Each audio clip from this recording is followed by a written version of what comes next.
Hello, good morning बेटा। कैसे हैं आप लोग? आज काफ़ी दिनों बाद आपके पास वीडियो अपलोड हो रहा है। एंड ऐसा नहीं कि मैंने बीच में कोई ब्रेक ले लिया बेटा जी। द रीज़न इज़ कि भाई आपने क्लास के ही लोगों ने मैसेज किया था कि सर हमारा 17 को टेस्ट है, जिसकी वजह से हम उसमें बिजी हैं तो हम जेनेटिक्स नहीं पढ़ पाएंगे। दैट्स वाई मैंने कि आप उस टेस्ट के लिए अच्छे से तैयारी कर लें और फिर हम इसको एक बार अच्छे से ध्यान लगा के पढ़े, इसलिए ब्रेक लिया गया था बेटा। जस्ट फॉर आप लोगों ने कहा तो इसलिए सब काम हुआ था। तो अब ये एक ही वीक है, काम थोड़ा ज़्यादा है तो आपको थोड़ा सा काम ज़्यादा करना है। हो जाएगा कंप्लीट, पूरा प्लान आउट है कैसे हमें डील करना उससे, बट आपको थोड़ा काम ज़्यादा करना है। तो चलिए अब हम काम की शुरुआत करते हैं। लास्ट बेटा जी जो वीडियो आप लोगों ने देखी उसमें मैंने आपको एक पहले वीडियो में बेटा जी दिया है इंट्रोडक्शन ऑफ द जेनेटिक्स। फिर मैंने आपको बताया था मोनो हाइब्रिड क्रॉस। उसके बेसिस पे आपने कहा था कि मेंडल जी ने कंक्लूजन निकाले कि हर एक कैरेक्टर को कंट्रोल करने के लिए वन पेड फैक्टर रिस्पॉन्सिबल है। उन पेड फैक्टर में से एक डोमिनेंट होता है तो एक रिसेसिव होता है। And during the gamete formation वो पेड फैक्टर अपने आप को अलग अलग करते हैं और एक गैमेट के पास में एक ही फैक्टर जाता है। ये सब आपने बातें बोली थी। तो अब कुछ बच्चों ने डाउट भेजे हैं, जैसे लोकस क्या होता है, तो मैं अभी वो चीजें और थोड़ा सा एक बार लेने के लिए कुछ वर्ड्स को डिफाइन करूंगा यहाँ पे जो आपको समझने हैं। तो और उन वर्ड्स को समझने के लिए बेटा जी पहले हम यहाँ पे थोड़ा सा बेसिक को जानते हैं क्या है क्या नहीं है। तो देखिएगा, आपने बेटा जी टॉपिक पढ़ा था रिप्रोडक्शन, जहाँ पे आपने कहा था सर एक मेल होता है और एक फीमेल है। मेल के अंदर सर मेल का गैमीट बना और फीमेल के अंदर सर फीमेल का गैमीट बना। सर दोनों गैमीट हैप्लॉइड होते हैं, बिल्कुल सही है बेटा। आपने कहा सर फिर ये दोनों गैमीट फ्यूज होते हैं, तो आप ये कहते हो सर यहाँ पे कंडीशन बन जाती है डिप्लॉइड की, और ये स्ट्रक्चर जो बनता है बच्चा उसका नाम होता है जाइगोट। आपने कुछ ऐसा पढ़ा है। अब इन बातों को जेनेटिक्स वे में सोच कर देखो बेटा जी। इसके पास सिंगल सेट ऑफ क्रोमोसोम था,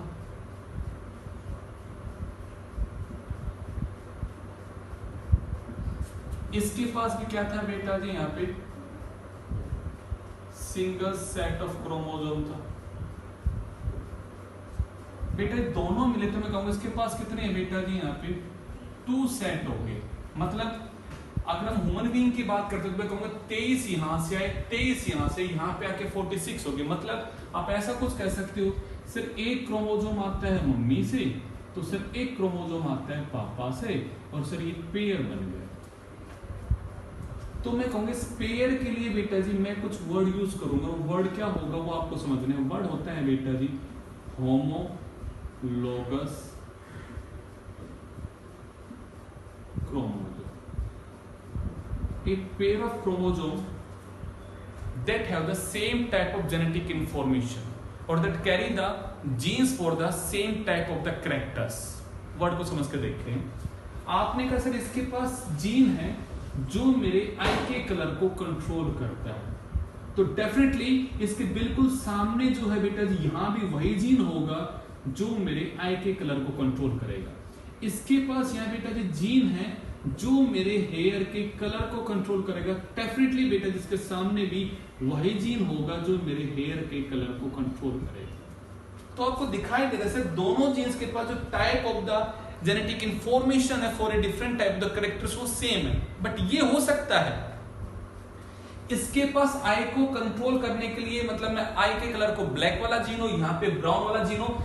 अलील्स अलग अलग हो सकते हैं, जीन की फॉर्म अलग अलग हो सकती है, बट करेक्टर जिसको कंट्रोल करना है बेटा जी उनकी इंफॉर्मेशन कैसी होगी बेटा जी यहाँ पे सेम होगी। मतलब ऐसा नहीं है यहाँ पे आई का यहाँ पे हेयर का है तो यहाँ पे कोई अलग ही करेक्टर के जीन होंगे, नहीं ऐसा नहीं होगा। तो मैं कहूंगा ऐसा जो pair of chromosome that have the genes for the same type of the characters, एक ही करेक्टर्स के टाइप के जीन्स होंगे यहाँ पे। अब एक वर्ड को समझते हैं यहाँ पे। सर आपने एक वर्ड यूज किया था लोकस, तो अभी लोकस क्या होता है? तो मैं कहूंगा भाई सोचो ये क्रोमोसोम जो है उसके पास डिफरेंट टाइप के जीन। अगर मैं आपको एक नंबर देता हूं तो मैं सबसे लिस्ट वाले का नंबर देता हूं। जो भैया जी मेल के अंदर Y नाम का क्रोमोसोम है, उस अकेले क्रोमोसोम के पास बेटा जी ऋषिता 231 जीन्स होते हैं बेटा जी। अकेले Y क्रोमोसोम के पास, मतलब एक क्रोमोसोम के पास कोई एक जीन नहीं है बेटा जी। मैंने आपको वो क्रोमोसोम का नाम बताया जिसके पास list number of the gene है। लिस्ट सबसे कम नंबर रोनित किसी के पास है जीन का, किसके पास है बेटा जी? वाई क्रोमोसोम के पास है। कितने बेटा जिसके पास में? 231 जीन्स है।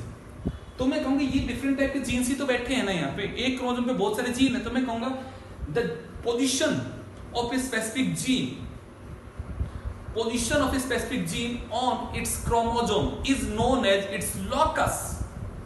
एक जीन की जो पोजीशन है उस क्रोमोसोम पे, वो पोजीशन क्या कहलाएगी बच्चा? यहाँ पे लॉकस कहलाएगी। तो मैं कहूंगा लॉकस क्या है?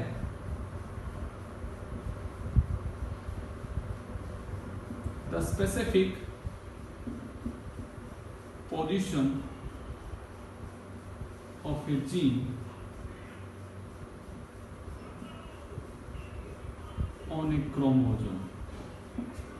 जो स्पेसिफिक पोजीशन है ना बच्चा, वो उसका क्या कहलाएगी? लोकस कहलाएगी। अब हम अलील की एक और तरीके से डेफिनेशन दे सकते हैं। क्या डेफिनेशन दे सकते हैं? देखो जरा सर, ये यहां पे पेयर ऑफ जीन, तो मैं इसके लिए डेफिनेशन बनाता हूं। A pair of gene present at same locus on homologous chromosome is known as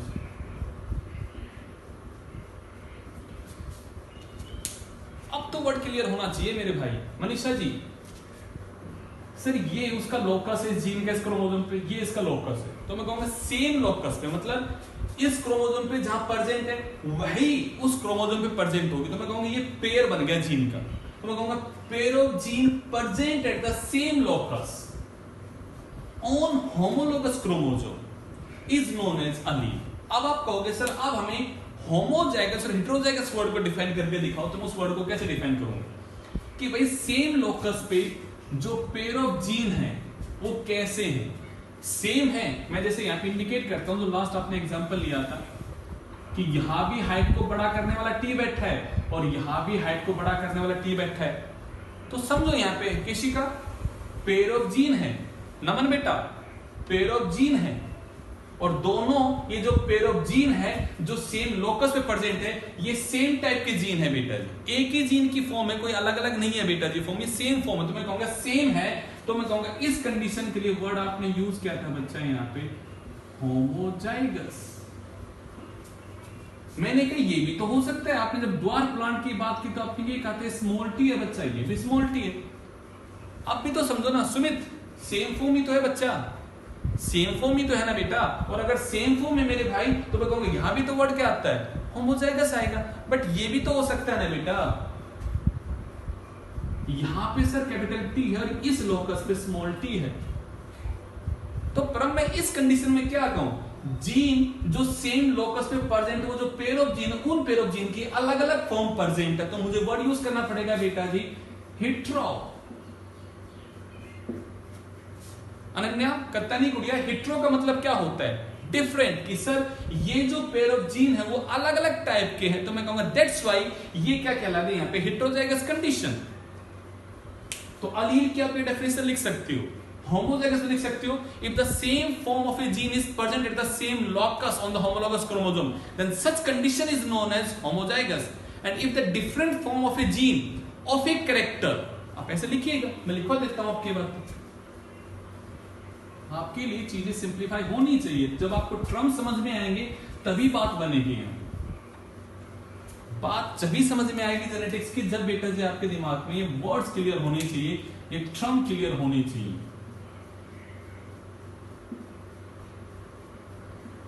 आप कह रहे sir homozygous,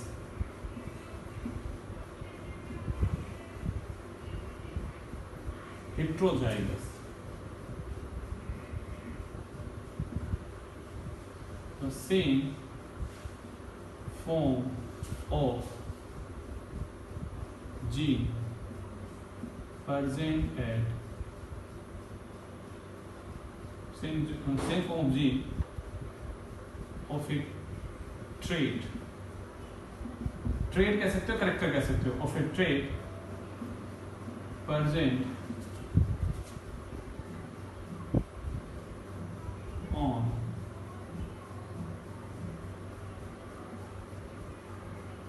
homologous chromosome. The same form of gene of a trait present on the homologous chromosome.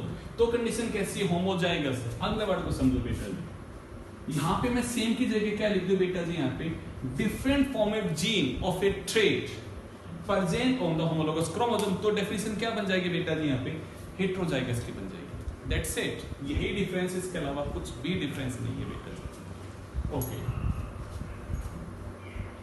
इनके अलावा मैंने word use किया था बच्चा phenotype, जहां आपके दिमाग में बात अटक रही है।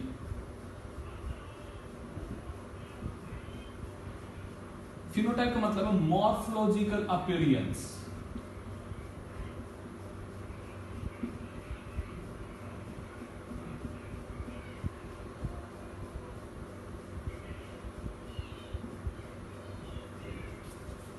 बाहर से दिखने में कैसा है, उसके सीड बाहर से दिखने में कैसे हैं, राउंड है या रिंकल्ड है।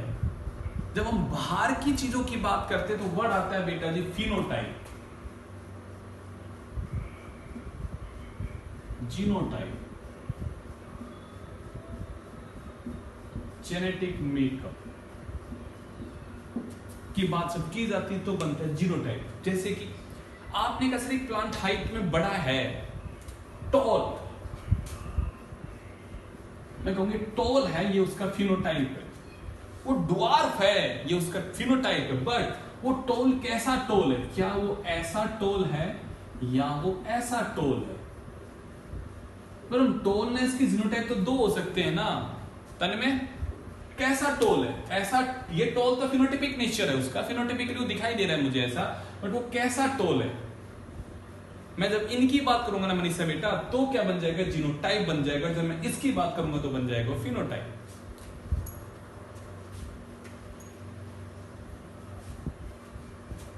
चलिए, तो आपने लास्ट टॉपिक में पढ़ा था कि जब मेंडल जी ने एक्सपेरिमेंट परफॉर्म किया था तो वहां पर हमने एक वर्ड यूज किया था मोनो हाइब्रिड क्रॉस। तो वहीं पे कुछ वर्ड आ जाते हैं, उन वर्ड्स को समझाते हैं। मैंने आपके लिए वर्ड बोला बेटा जी मोनो हाइब्रिड क्रॉस। इसी के लिए मैं एक वर्ड और बोल सकता हूं यहां पे, also known as single gene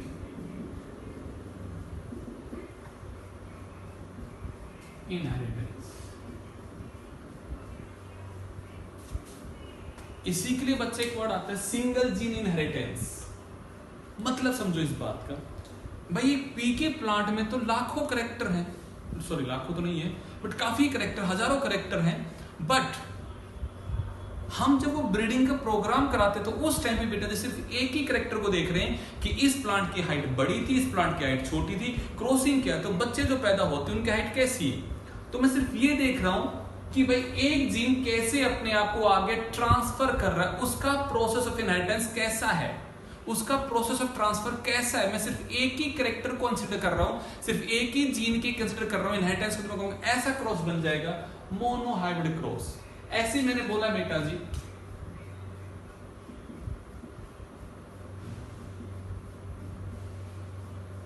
die hybrid cross, तो मैं इसके एक नाम दूंगा बेटा जी, also known as two gene inheritance. जैसे मैं कह रहा हूं एक प्लांट की हाइट टॉल है, उसके सीड राउंड कलर के हैं, दूसरा प्लांट उसकी हाइट ड्वार्फ है और उसके सीड रिंकल्ड है। मैंने उनके बीच में क्रॉसिंग कराई तो उनके बच्चों के क्या कैरेक्टर, तो मैं यहाँ पे दो कैरेक्टर एक साथ पढ़ रहा हूं, पर मैं यहाँ पे दो कैरेक्टर को एक साथ पढ़ रहा हूं बेटा कि हाइट कैसी है और सीड का शेप कैसा है। दो कैरेक्टर की बात हो रही तो मैं कहूंगा वो बन जाएगा टू जीन। ऐसे अगर मैं तीन की बात करता हूं तो बन जाता है ट्राई हाइब्रिड, चार की बात करता हूं तो बन जाता है tetra hybrid and so on. आप ऐसे वर्ड लिख सकते हो यहाँ पे। Getting my point? चलिए, ये कुछ वर्ड जो आपके लिए क्लियर होने चाहिए थे। अब आपको यहाँ पे याद रखना है बेटा, क्योंकि वहीं से खेल हमारा शुरू होगा। मोनो हाइब्रिड क्रॉस जब आपने किया ना बेटा, तो वहां पे रेशियो आपको याद रखना है कि फिनोटिपिक रेशियो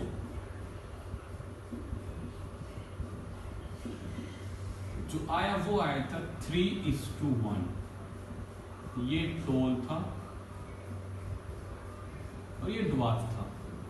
आपने कहा था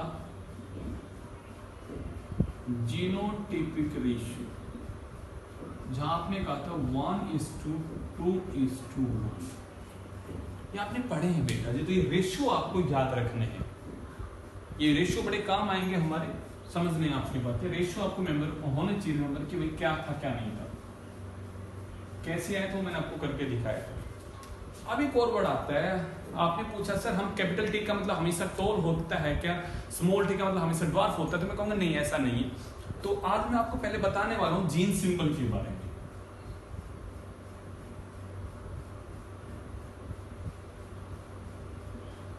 इट्स नॉट जीन सिंबल, क्योंकि जब मैं लिखता हूं ना तो बच्चे सोचते सर ऐसा ही है, बट जब अलग अलग बुक्स को पढ़ते, दिनेश को पढ़ेंगे, सरस्वती को पढ़ेंगे या जीआरबी को पढ़ेंगे, तो वहां पे अलग वर्ड लिखे होंगे, तो फिर आप कंफ्यूज हो जाओगे। पर मेरे वर्ड को सुनना मैं क्या बोल रहा हूं, एक नॉर्मल सा वर्ड बोल रहा हूं कि जब भी कोई कैरेक्टर बेटा जी डोमिनेंट है,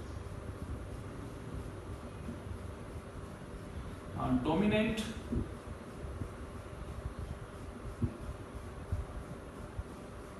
कैरेक्टर, जैसे मैंने कहा टोल डोमिनेंट कैरेक्टर है, तो मैं इसको रिप्रेजेंट करता हूं कैपिटल टी से। अब आपने कहा सर इसका रिसेसिव है ड्वार्फ, तो मैं उसको इंडिकेट करता हूं स्मॉल टी से।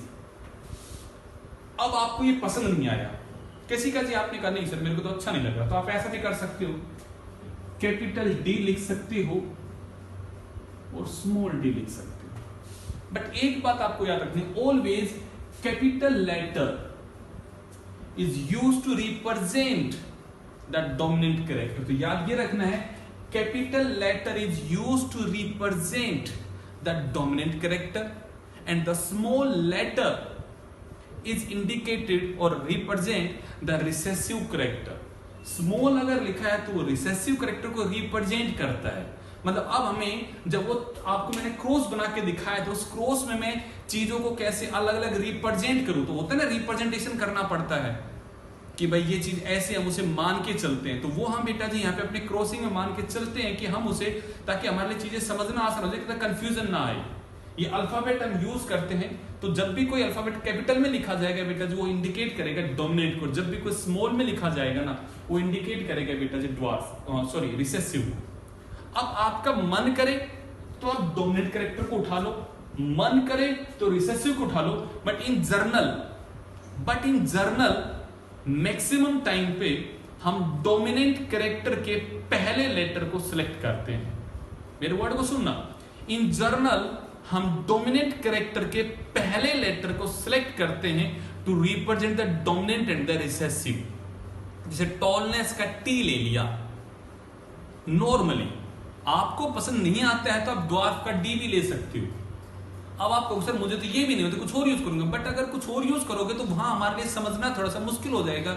ये वर्ड आपने क्यों यूज किया था, हम यही इसलिए यूज करते हैं जो कैरेक्टर है उन्हीं कैरेक्टर में से कोई लेटर उठा ले, हम मेनली वो पहला लेटर उठा लेते हैं, आइदर डोमिनेंट का आइदर रिसेसिव का, इस तरह की बातें होती है। तो ये एक जीन सिंबल है जो हम रिप्रेजेंट करने के लिए यूज करते हैं।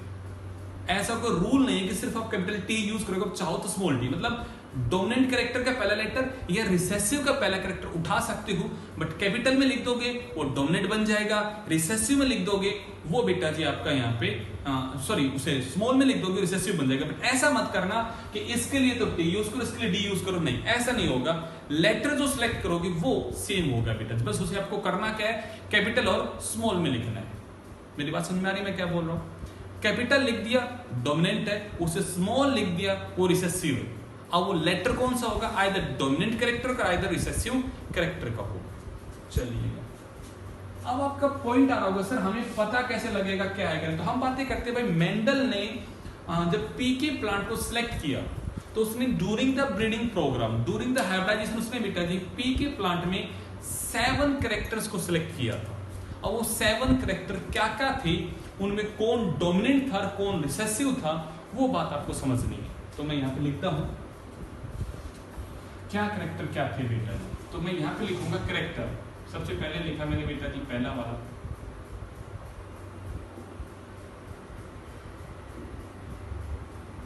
हाइट ऑफ प्लांट, तो यहां पे लिखा जाएगा बेटा जी डोमिनेंट,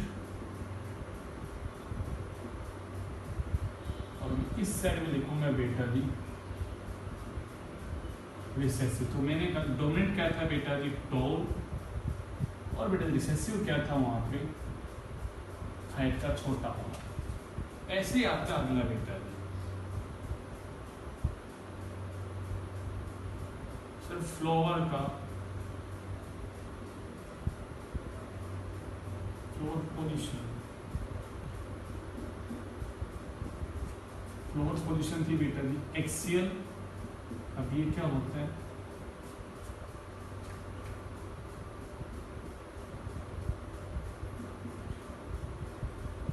टर्मिनल। अब ये क्या होता है कि सर ऐसे प्लांट के फूल आते हैं, तो सर या तो वो इस तरह एक्सिस पे आएंगे, या सर वो ऐसे टिप पार्ट पे आएंगे। तो अगर वो टिप पे आता है तो मैं कहूंगा वो बन जाएगा टर्मिनल, और ऐसे बेटा जी एक्सिस पे आना होता है तो वो बन जाता है बेटा जी यहाँ पे एक्सियल। मतलब एक मेन ब्रांच का बेटा जी आपके जो इसके लेटरल ब्रांच के बीच का जो एंगल बनता है, इस एंगल को बोलते हैं बेटा जी एक्सियल एंगल।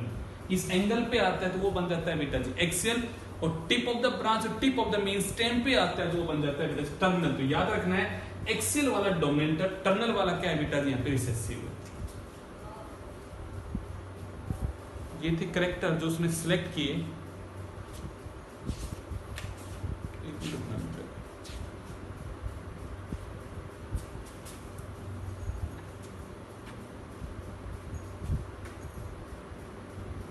फ्लोर की नहीं,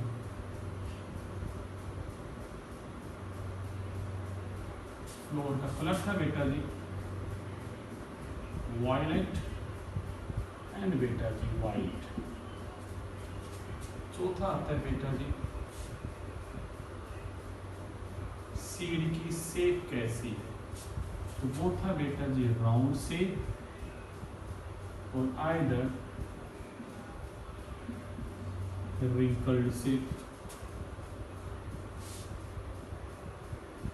सर पोड का कलर कैसा था, तो मैं कहूंगा भाई या तो पोड होता है ग्रीन कलर का या फिर होता है येलो कलर का। चौथा आता है बेटा जी पोड की शेप, तो भाई या तो था वो पूरा भरा हुआ इन्फ्लेक्टेड, या बेटा जी है वो constricted। And the seventh seed का कलर कैसा है, तो हम कहेंगे उल्टा हो जाएगा, येलो डोमिनेंट है और ग्रीन रिसेसिव। ये करेक्टर आपको याद रखने हैं बेटा। क्या क्या करेक्टर है कि हाइट ऑफ द प्लांट कैसे होगी, बड़ा होगा या छोटा होगा, फूल कहाँ पे आ रहा है। हम इस तरह अगर इसको कहें ये बड़ा है हाइट में, ये छोटा है हाइट में, फूल कहाँ आ रहा है, फूल टिप पे आ रहा है, यहां फूल ऐसे एक्सियल पे आ रहा है। सर यहाँ पे कलर हो गया वॉयलेट है या फिर यहाँ पे आपका व्हाइट है, शेप राउंड है सीड की या फिर वो आपका ऐसे रिंकल्ड शेप का है। हाँ सर पोड का कलर ग्रीन है, हमें पोड का मतलब जो आपकी मटर की जो फली होती है वो या तो उसका कलर ग्रीन होता है या फिर येलो होता है, बट ग्रीन है तो डोमिनेंट है और रिसेसिव है तो बेटा उसका कलर येलो होगा। पोड की शेप कि वो मटर भरा हुआ है पूरा, मतलब मटर की जो फली वो भरी हुई है या वो अंदर से खोखली है, उसके अंदर कम मटर के दाने, तो मैं कहूंगा या तो पूरी भरी हुई है तो मैं कहूंगा वो होगा बेटा जी इन्फ्लेक्टेड, और अगर उसमें कम मटर के दाने होंगे तो उसमें रेस्ट्रिक्शन से आ जाएंगे तो मैं कहूंगा वो बन जाएगा बेटा जी कॉन्स्ट्रिक्टेड। और जो मटर का दाना है वो कैसा है, या तो येलो है या फिर वो ग्रीन। याद रखना यहाँ पे सबसे तगड़ा कंफ्यूजन होगा आप लोगों के लिए। याद रखना पोड का कलर ग्रीन डोमिनेंट है और सीड का कलर में येलो डोमिनेंट है। ये दो चीज आपको याद रखनी है। क्यों याद रखनी, क्योंकि कई बार पेपर में एज इट इज क्वेश्चन आता है कि एक पी का प्लांट है उस वो इन्फ्लेक्टेड है एक प्लांट और दूसरा कॉन्स्ट्रिक्टर, हमने उसका क्रॉस कराया, तो F2 जनरेशन में क्या रेशियो आएगा, कितने इन्फ्लेक्टेड होंगे कितने कॉन्स्ट्रिक्ट होंगे। तो आपको पता ही नहीं कि इन्फ्लेक्टेड डोमिनेंट है कॉन्स्ट्रिक्ट डोमिनेंट, तो आपको क्रॉस करके कैसे देखोगे। तो आपको याद ये रखना है कि कौन डोमिनेंट और कौन यहाँ पे रिसेसिव है, ये कैरेक्टर्स आपको पता होने चाहिए बेटा, ये आपकी टेबल हेल्प करेगी। तो ये टेबल आपको मेमोराइज होनी चाहिए। जीन का सिंबल क्या होता है, मेंडल जी ने क्या कैरेक्टर यूज किए थे, ये सब बातें हो गई। अब आप कहोगे कि सर हमें पता कैसे लगा कि डोमिनेंट है या रिसेसिव है। तो पता लगाने का तरीका है मेरे भाई, क्या तरीका है।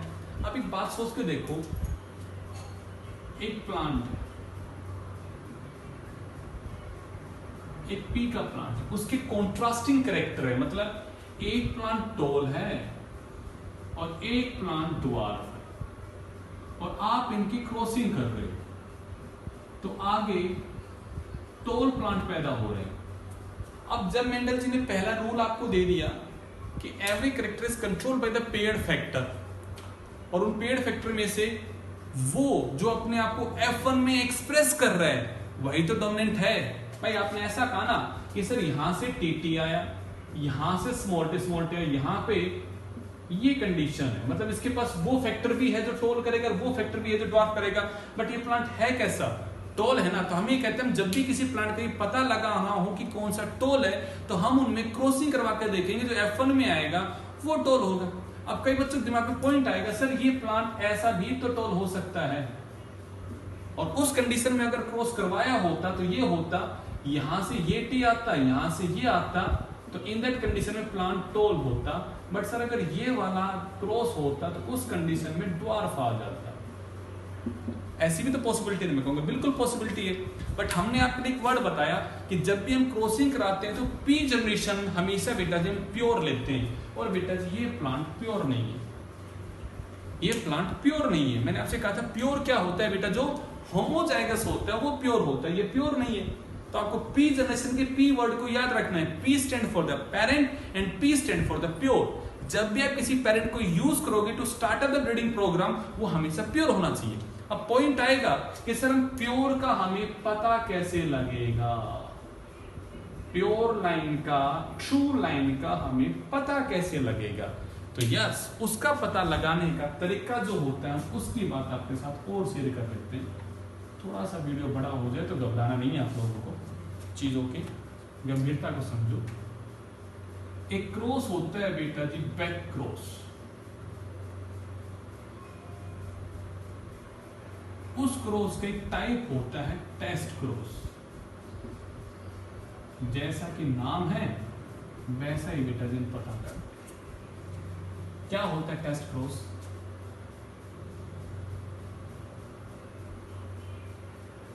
unknown genotype plant or F1 generation plant is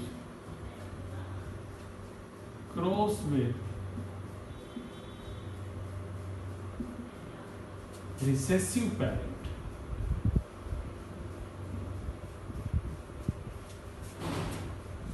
to know the genotype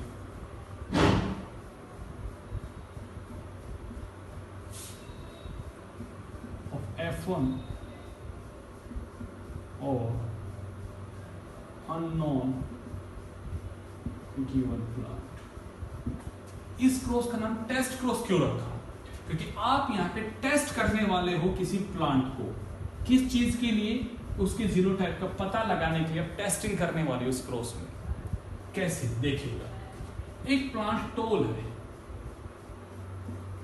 अब हमें नहीं पता ये टॉल कैसा है, मैं इस टॉल प्लांट की क्रॉसिंग करा देता हूं, ये मैंने कह दिया कि अननोन जीनोटाइप है, मुझे नहीं पता ऋषिता जी ये कैसा टॉल है, नहीं पता मुझे, पर मुझे ये पता देखने में प्लांट टॉल है। अब मैं कैसे पता लगाऊं, मैं इसकी क्रॉसिंग कर देता हूं ड्वार्फ प्लांट के साथ। तो दो कंडीशन मैं कहूंगा केस फर्स्ट,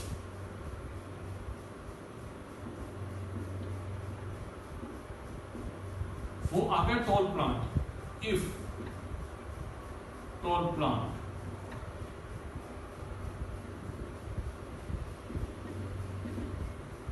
अगर ऐसा टॉल प्लांट होम हो जाएगा तो हमें ये पता है ड्वार्फ तो मतलब रिसेसिव प्लांट है, तो मतलब हमने उसकी क्रॉसिंग करा दी बेटा जी इसके साथ। तो सोचो जब इनके बच्चे पैदा होंगे तो यहां से टी आएगा, यहां से सर स्मॉल टी आएगा। इन दैट कंडीशन में इनके बच्चे हमेशा कैसे होंगे, ऑल टॉल। मेरे वर्ड को समझना भाई, मैंने एक आपको प्लांट दिया, वो प्लांट बड़ा है ऋषिका जी, मैंने आपको प्लांट दे दिया, वो प्लांट बड़ा है। कैसा बड़ा है, तो आपने क्या किया, कंट्रोल्ड हाइब्रिडाइजेशन करवाई छोटे प्लांट के साथ उसका। अब सोचो अगर ये प्लांट ऐसा बड़ा है तो जब इसमें पोलन ग्रेन बनेंगे तो उस टाइम पे मियोसिस जब होगा तो ये पेड़ फैक्टर अलग अलग करेंगे अपने आप को। आप कहोगे सर ऐसे, ये पेड़ फैक्टर ने अपने आप को अलग अलग क्या होगा, यहाँ भी सर ये फैक्टर अलग अलग करेंगे, यहाँ भी सेम टाइप के बनेंगे, यहाँ भी सेम टाइप के बनेंगे। सर जब ऐसे पोलन और सर ओव्यूल फर्टिलाइज होंगे तो ये कंडीशन आएगी। और हमने पढ़ लिया कि भाई ये डोमिनेंट रिसेसिव है, तो मैं कहूंगी क्या है बेटा जी यहाँ पे, ये प्लांट टॉल होगा। तो मैं कहूंगा अगर ये प्लांट होमोजाइगस टॉल होगा तो जब मैं इस प्लांट के साथ क्रॉसिंग करूंगा तो सारे के सारे कैसे होंगे बेटा जी, ऑल टॉल। एक संभावना ये है, बट कंडीशन चेंज करते हैं, हम केस सेकंड लेके चलते हैं। क्या केस सेकंड लेते हैं, ये प्लांट सर ऐसे भी तो टॉल हो सकता है, मैं कहूंगा बिल्कुल ऐसे टॉल हो सकता है, बट ऐसे अगर टॉल है तो इस कंडीशन में यहां पे ये स्मॉल टी बनेगा। सर उस कंडीशन में क्या होगा, मैं कहूंगा उस कंडीशन में ये टी जब इस टी से टकराएगा तो ये टॉल होगा, बट जब ये इससे टकराएगा तो ये होगा। अगर ऐसा होता है, सेकंड कंडीशन,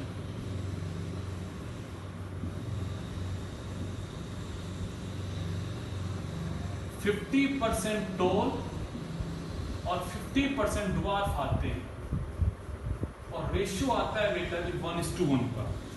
अब बना के देख सकते हो, मैं यहां पे बना के दिखा सकता हूं बेटा जी आपको दोनों केस, ये हटा रहा हूं डेफिनेशन बेटा जी, आपको दोनों केस बना के दिखा रहा हूं यहां पे ताकि किसी बच्चे के दिमाग में कंफ्यूजन ना हो। केस फर्स्ट,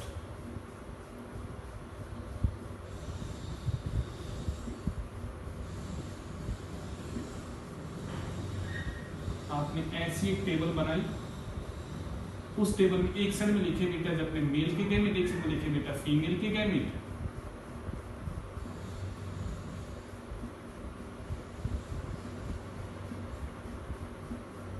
देख लो प्रियांशु, सारे सारे टोल है बेटा जी। ये है पहली कंडीशन, ऑल टोल।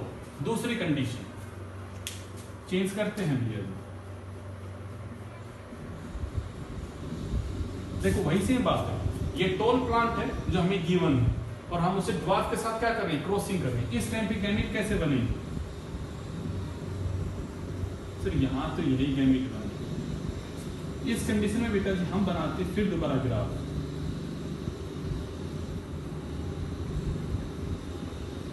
सॉरी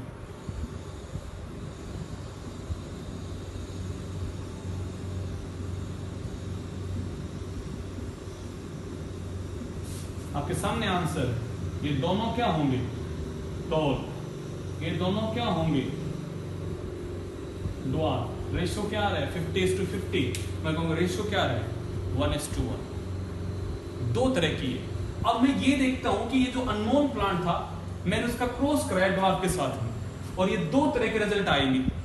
अगर ये रिजल्ट आए तो मैं कह दूंगा ये बेटा हेटेरोजाइगस टॉल है, और अगर ये तरह का रिजल्ट आए तो मैं कह दूंगा होमोजाइगस टॉल है।